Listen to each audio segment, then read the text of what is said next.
Parle-moi de toi, le podcast Art et Culture. Bonjour, il a démarré dans la vie par une école d'horticulture.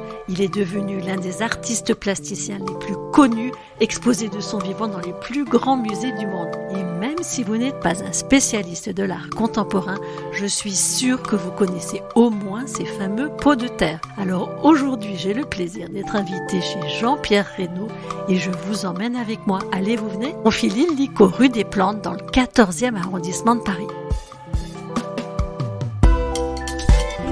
Rue des Plantes, Jean-Pierre Reynaud, c'est un heureux hasard pour l'amoureux des plantes que vous êtes. Je ne sais pas si j'ai besoin des êtres humains à l'extérieur, au monde social, etc., etc. On aura peut-être l'occasion d'en parler, mais en tous les cas, les plantes, oui, je sais qu'avec elles, je suis en sécurité et je m'occupe d'elles, ce qui est un bon signe que ça se passe dans les deux sens.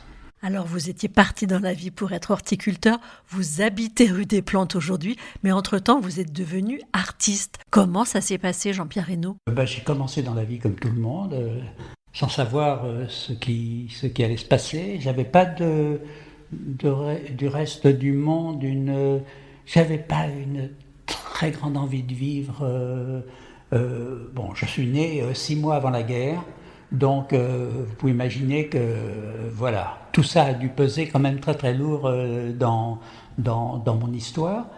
Mais non, j'ai pas de souvenirs merveilleux de mon enfance très petit. Oui, à 1 an, voilà. Peut-être 6 mois, 1 an, jusqu'à 2 ans, ça va. Après, mon père est tué, donc de toute façon là, ça fait quand même une démarcation. Et ensuite, je me suis dit que ça allait être très très compliqué, et c'est vrai que ça a été très compliqué, jusqu'à une nouvelle guerre, puisque c'est en 1959 que je suis militaire, et que je fais 2 ans et demi d'armée, parce que c'était la guerre d'Algérie. Alors je n'y suis pas allé, parce que mon père, justement, avait été tué, et j'étais pupille de nation. Mais, je veux dire, rebelote, encore une fois, 2 ans et demi, moi, je serais bien resté au lit et j'aurais bien attendu que tout se termine là. Et du reste, je suis resté 1 an après mon service militaire alité. Maman me nourrissait à la petite cuillère, pratiquement, je ne voulais plus vivre. Et puis un jour, subitement, parce qu'on va parler d'art, évidemment, ne vous inquiétez pas. Et puis un jour, après cette année comme ça, passée dans un isolement absolument complet, j'ai eu envie de m'exprimer, j'ai eu envie ça a été ma chance du reste, en tous les cas je pense que moi je le vis comme ça, et c'est là où je suis descendu, j'ai quitté mon lit, et puis je suis descendu, j'habitais Colombes, dans la banlieue parisienne, je suis descendu de mon petit garage, où j'avais quelques matériaux, quelques trucs. Et puis, il y avait des pots de fleurs, un pot de peinture et du ciment. Et j'ai fait mon premier pot de fleurs que j'ai rempli de ciment, comme un geste, presque de sursis médical, une sorte de psychanalyse personnelle. Et là, je me suis senti tout de suite très très bien, parce que je m'exprimais dans le fond. Mais il n'était pas question d'œuvre d'art, jamais, évidemment. Je n'avais jamais été dans un musée. Qu'est-ce qui vous a poussé à sortir de votre lit ce jour-là? La vie, sans doute. Un appel, parce que normalement, il aurait pu se passer le contraire, c'est-à-dire j'aurais pu me laisser me dégrader.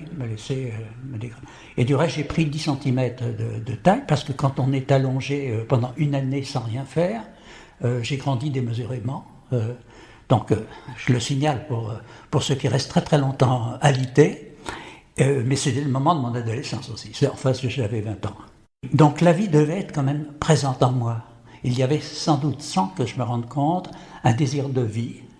Donc vous descendez au garage. Je descends au garage, je fais ce premier pot de fleurs rempli de ciment, comme ça je mets les mains dans la peinture, je mets du ciment, j'attends même pas qu'il sèche, je fais la peinture, une sorte comme ça d'objet magique. Et puis cet objet me plaît. Et après, j'en fais d'autres, j'en fais 7, 8, 9, 10, voilà, je sens une sorte de fièvre, comme ça, une sorte de drogue bénéfique. Et puis, alors je ne sais pas encore que je suis artiste, et à ce moment-là, tout va très vite. Autant avant, il ne se passait rien, autant là, tout va très vite. Je prends un pot de fleurs, je découvre que ces pots de fleurs en plus sont un moyen de m'exprimer, si vous voulez, et j'en prends un ou deux, je vais à Paris, moi qui n'allais jamais à Paris et tout ça, et ça c'est une chose très très étonnante et mystérieuse, parce que je n'étais pas étudiant, j'avais simplement mon certificat d'études, donc je n'avais aucune raison d'aller à Saint-Germain-des-Prés. Je descends à Saint-Germain-des-Prés, le métro est à côté d'une petite rue qui s'appelle la rue Montfaucon, et là il y avait une vitrine à la sortie du métro, et je vois dans cette vitrine des choses qui ressemblaient totalement à ce que je faisais, c'est-à-dire des choses totalement irrationnelles. Il y avait un monochrome de Klein, il y avait... je ne me souviens plus, un empaquetage de cristaux, enfin je ne sais pas, des choses, c'était le nouveau réalisme, vous voyez, ces objets de la réalité comme ça. Et alors là, j'ai un aplomb absolu, je rentre dans cette boutique et je dis, je fais comme vous, je fais des choses comme ça. Mais je n'ai pas pensé une seconde si c'était une galerie d'art, et je trouvais que c'était une galerie d'art et tout ça. Et j'ai été très très bien reçu, ça a été très, très, ils m'ont dit, mais... tu es des nôtres, tu es un artiste. Alors je lui ai dit, écoutez, si vous me dites que je suis un artiste, je suis un artiste, mais moi je n'aurais pas osé dire un truc comme ça. Pas d'école d'art, de belles rencontres, et puis surtout une formidable pulsion de vie. Une pulsion de vie, une chance évidemment inouïe, mais tous ces facteurs qui font que certaines situations exceptionnelles se passent parce que tous ces facteurs sont réunis. Évidemment, dans la vie, c'est comme ça. Et donc... à partir de ce moment-là, alors ça a été extrêmement vite. J'ai rencontré quelqu'un qui m'a dit mais c'est formidable, un marchand. Il m'a fait une grande exposition. Il avait présenté la première exposition de Francis Bacon à Paris, et, vous voyez, et d'Yves Klein. Donc je ne pouvais pas être au meilleur endroit. Et ensuite on me dit mais il ne faut pas que ça reste là, il faut que tu ailles à New York. Je vais à New York, Marcel Duchamp me reçoit en privé. Non mais tapis rouge sur toute la longueur. Je l'ai raconté déjà plusieurs fois, c'est pour ça que c'est pas une invention de ma part. Vous voyez, l'histoire est belle, mais je n'ai pas besoin de l'embellir. Là, très rapidement, je comprends que voilà, je fais ce qu'on appelle de l'art contemporain, disons, de l'art de mon époque, au tout début des années 60.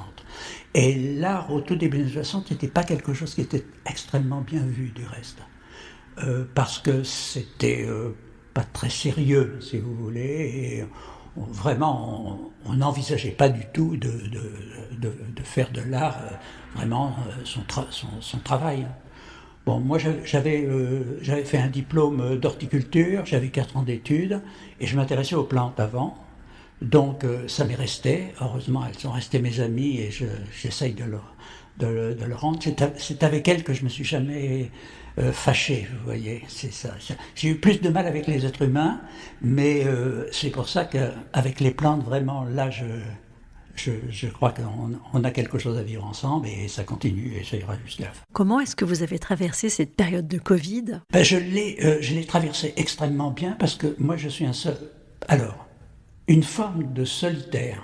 Je ne suis pas un solitaire pour être seul, j'aime beaucoup être avec les autres, échanger, j'ai beaucoup de curiosité, mais je suis mal dans le monde sociétal, si vous voulez. Je n'aime pas rire en même temps que les autres, j'aime pas acclamer, c'est pour ça que je ne vais jamais voir du foot ou autre chose.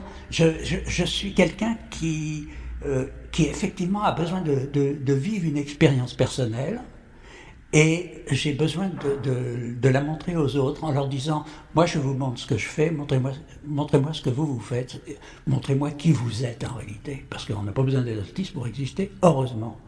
Donc, c'est mon moyen de communication. L'être humain, pour moi, est vraiment le vrai vecteur, si vous voulez, de l'art, et l'art vient ensuite. C'est-à-dire que c'est, dans le fond, le territoire dans lequel je suis plutôt doué pour exprimer des non-dits. Mais on a tous quelque chose sur lequel on est plus curieux, plus attentif et tout ça. Il se trouve que moi, c'est avec des matériaux inertes que j'essaye de communiquer. Ne parlant qu'une langue, c'est peut-être pour moi une forme de langue pour communiquer avec les autres. Covid ou pas Covid, vous savez, je vis comme un prisonnier. Donc, pour un prisonnier en sa cellule, qui est le Covid ou pas le Covid, ça ne change pas grand-chose. Je ne suis pas asocial, je suis vraiment un indépendantiste forcené, si vous voulez. J'ai besoin de m'épanouir, j'ai besoin d'aller jusqu'au bout de mes limites, mais comme pardonnez-moi, mais comme un sportif de bon niveau, pour ne pas dire de haut niveau, voilà, c'est ça. Et j'ai besoin de voir jusqu'où je peux aller. Et c'est là où je dis aux autres, et vous, jusqu'où pouvez-vous aller? C'est ça. Et après, je sais qu'évidemment, j'ai la casquette d'un artiste.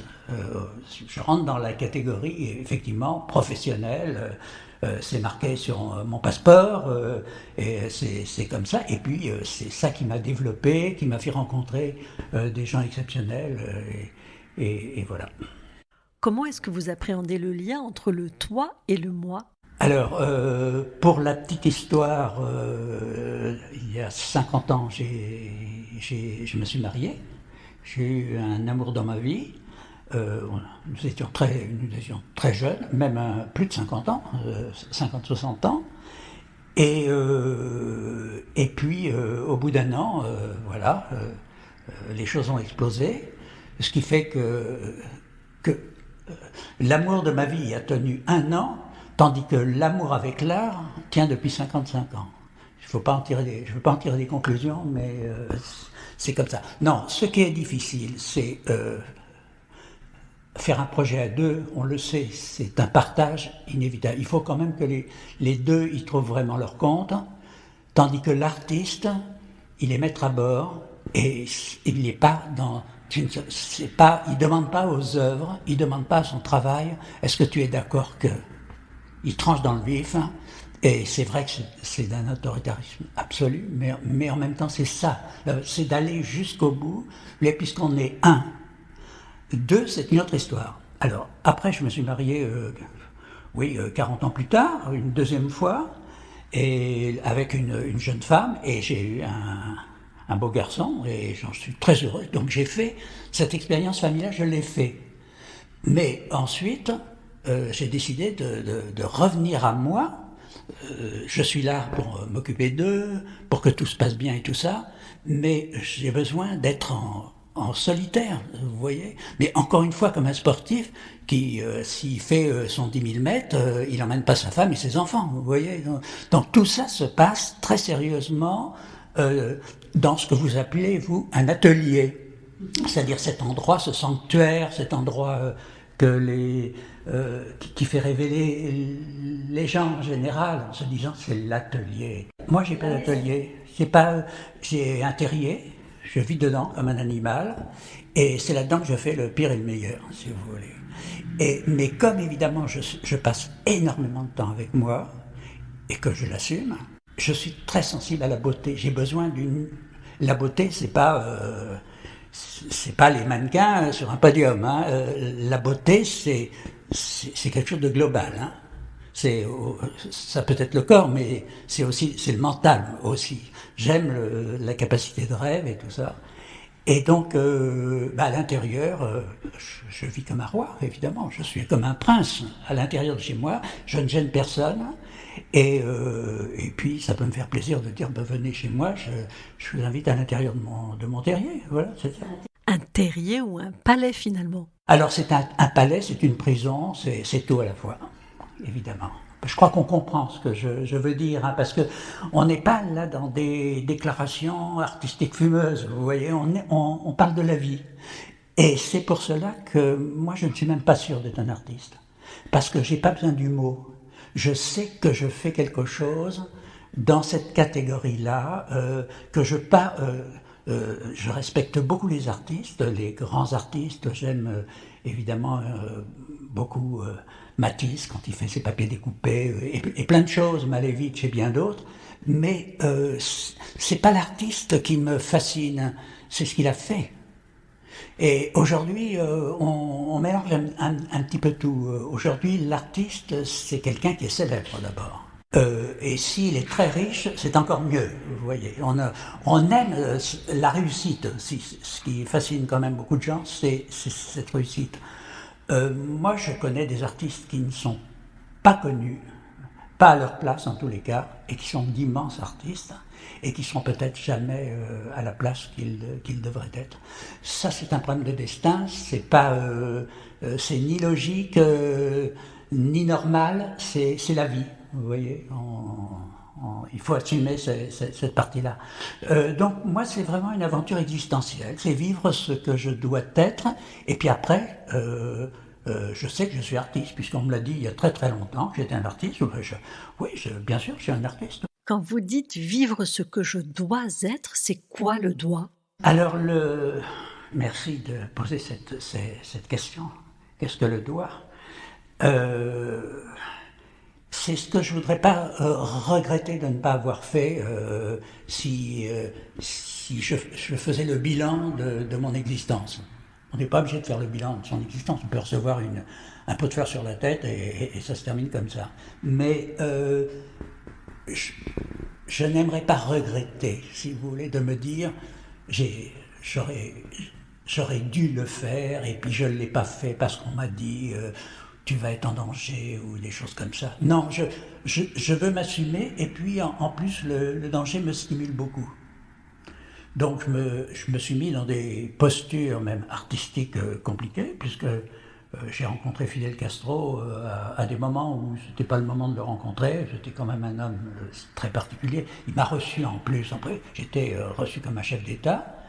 Et donc j'ai été en Corée du Nord, j'ai été dans des endroits extrêmement sensibles quand même, et parfois la presse, j'ai eu 4 pages dans Le Monde quand je suis rentré de Corée du Nord, mais je veux dire que je ne sais pas comment il faut prendre l'article, hein, ils l'ont fait parce qu'ils étaient obligés de le faire, mais bon, voilà, c'est ça. Non, vivre quelque chose, c'est l'inconnu. Moi, j'aime l'inconnu.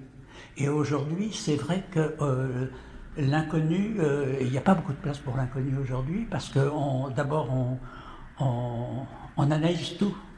On analyse les choses, alors soit scientifiquement, et soit à travers la philosophie ou à travers d'autres choses. Et je trouve que c'est dommage parce que ce qui est intéressant, c'est ce qu'on ne comprend pas. Et les œuvres m'intéressent aussi pour ça, parce que il y a une piste, il y a une direction, c'est pas mortel, enfin, en principe non, parce que les œuvres ne sont pas négatives, mais je veux dire, c'est s'aventurer, c'est rentrer dans une eau où on n'a plus pied, vous voyez. Et donc c'est prendre le risque, le heureux risque de ne plus être le même après avoir rencontré ces choses. Et moi, je crois qu'une œuvre, certaines œuvres, on peut le vérifier chacun de nous, peuvent nous transformer complètement. Et le problème n'est pas de les posséder, il est de savoir que ça a existé. C'est une épopée extraordinaire. Enfin, c'est un cadeau aux autres, vous voyez. Parce que si on commence à se dire, il y a ceux qui peuvent posséder et ceux qui ne peuvent pas posséder, là on rentre dans un autre débat. Mais la victoire de Samothrace au Louvre, personne n'a envie de la posséder, on n'a pas la place pour la mettre, et puis et on serait bien embarrassé d'avoir ça chez soi. Non, c'est une sorte de capital qui fait que ça vaut la peine. Ça permet de rêver, ça permet de progresser, ça permet ou de reculer. En tous les cas, ça permet de faire quelque chose. Il n'y a pas la certitude qu'il y a dans la société, où la société a besoin d'être efficace et tout ça. Donc, à ce moment-là, je trouve qu'il n'y a pas beaucoup de territoires sur lesquels on peut quand même être relativement libre, et les artistes, il faut bien le dire, en profitent bien, vous savez. Qu'est-ce qui vous fait vibrer, vous, aujourd'hui ? Ce qui me faisait vibrer il y a 55 ans. C'est exactement la même chose. Aujourd'hui, c'est de terminer ce que j'ai commencé. Parce que c'est évidemment pas comme ça que ça se passait il y a 55 ans. C'était de commencer ce qui peut-être allait devenir. Non, c'est de bien caler les choses pour que ça soit le plus clair possible dans mon énoncé. Et ne me demandez pas ce qu'il y a dans l'énoncé, parce que je suis incapable de vous le dire. Simplement, quand on est fidèle à quelque chose pendant toute une vie, ça veut dire quelque chose. On peut se poser des questions. Quelque chose, c'est soi. C'est soi. C'est vivre... c'est vivre la particularité d'être un être humain aujourd'hui, comme on a pu l'être il y a 10 000 ans ou il y a 50 000 ans. C'est ces choses qui sont instinctives et basiques, si vous voulez. Le plaisir, la peur, le fait de savoir qu'on a un temps limité. Et comme je ne suis pas quelqu'un qui est croyant, comme je suis complètement athée, automatiquement, j'ai aucun refuge. Je veux dire, il n'y a rien qui va me sauver. Tout ce que je fais, c'est maintenant. Le jour où ça s'arrête, tout s'arrête. Alors peut-être, c'est quelques brindilles comme ça, ces œuvres comme ça un petit peu éparses qui continuent à parler comme des poèmes, si vous voulez. Est-ce que vous pensez que sortir de dépression d'une annéalité aujourd'hui, ce serait plus compliqué que ça ne l'a été à votre époque ? Je ne peux pas être affirmatif sur des choses. Je sais ce que j'ai vécu et je ne sais pas, quand je vois mon fils qui a 18 ans, qui est construit, qui sait se servir des ordinateurs, des portables et du reste, je sais qu'il va traverser les mêmes épreuves que moi. Peut-être qu'au lieu de vivre 85 ans ou 90 ans, il vivra peut-être jusqu'à 120 ans ou plus. Parce qu'effectivement, lui, il a encore un temps considérable. Et puis, on sent l'évolution de ces choses. Il ira peut-être sur une autre planète et tout ça. Mais moi, ça va. J'ai assez de travail sur cette planète-là. Et j'ai d'autant plus assez de travail que je suis né à Paris, je vis à Paris et je meurs à Paris. Je ne bouge pas, vous voyez, c'est ça. Pour moi, il n'y a pas besoin de quitter le territoire, c'est une question de mètres carrés.